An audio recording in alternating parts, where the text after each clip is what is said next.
Hapon nga po nagmarket ako mag-isa mga mi dahil paano ba naman naubos lahat ng paninda ko, thank you Lord. Hi mga mi, another day, another mini vlog na kasama ang tilak ng mga manok sa voice over ko. Huy, hindi ko talaga inaakala na mauubusan nga ako ng paninda kahapon mga mi, kaya naman gumora ako after ko magtinda. Ganda-gandahan pa nga ang persona dyan mga mi, pero pagdating nga sa paan ako, nakamedyas, nakachinelas pa pala ako, nako naman.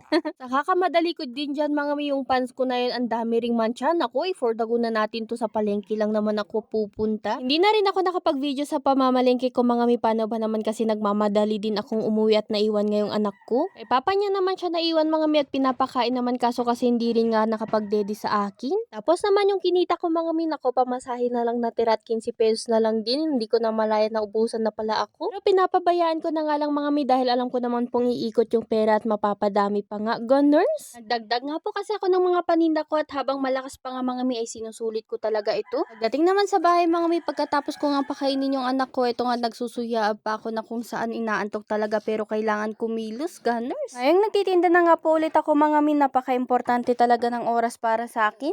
Walang oras na masasayang ngayon mga mi, lalo na't kailangan ko nga i-prepare itong aking mga paninda para ready na nga po kinabukasan. Super thankful naman ako sa opportunity ko na to mga mi, dahil kahit papano ay nakakasama ko pa nga yung anak ko at nakakapagtrabaho nga ako. Papasalamat din ako sa trabaho ni Mario mga mi, dahil alas 8, alas 9 nandito na nga siya sa bahay at siya naman ang magbabantay kay Prince. Tapos naman susunod nga ako magtitinda na kung saan mga mi, isang oras lang din naman talaga ako nawawala dito sa bahay. Nga po pala mga mi, meron akong bagong paninda ngayon, yung aking homemade mogu-mogu. Sa susunod po na aking vlog is-share ko po yun sa inyo. Yung 1,000 nga nadala ko kanina sa palengke mga mi, naloloko ako kasi itong carrots na to, 20 pesos, 3 piraso. Nako naman. Kala ko nga mga mi, may matitira pa nga sa 1,000 ko, pero nako naman, ang mamahal din talaga kasi naman ng bilihin. Iniisip ko na lang na araw-araw ko naman mapapaikot itong pera na to mga mi, kaya for the go. Hinahayaan ko na lang talaga ang mga gastos mga mi, lalo na kapag nga alam kong sa paninda ko naman. Kahit papano nga mga mi, sa isang oras ko naman na pagtitinda, nakakatubo ako ng 300 to 400 ngayon na marami na akong paninda, kaya malaking pasasalamat na nga po yun. Kahit papano nga mga mi, hindi na ulit kami mahirapan sa billings namin, tapos makakabayad nga kami sa mga bayarin namin, Gunners. Kaya naman sabi ko kay Mario, hanggat malakas tayo, magtulungan nga tayo, katulad nga nito mga mi, talagang tambak na naman kami ng labahan. No ba yan? Mabilis at magaan din naman ang pagkilos mga mi, lalo na kapag ka nga nagtutulungan, di po ba? Patuloy nga lang po tayo sa ating pagsisikap mga mi, dahil balang araw naniniwala ko na magiging magaan din ang lahat. Ngayon nga po, kailangan po muna nating magpursigi.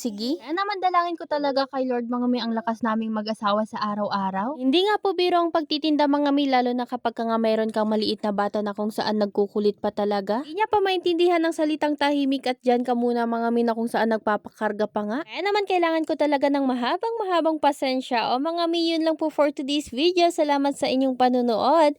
Please follow, like, and share po. Bye-bye, mwah!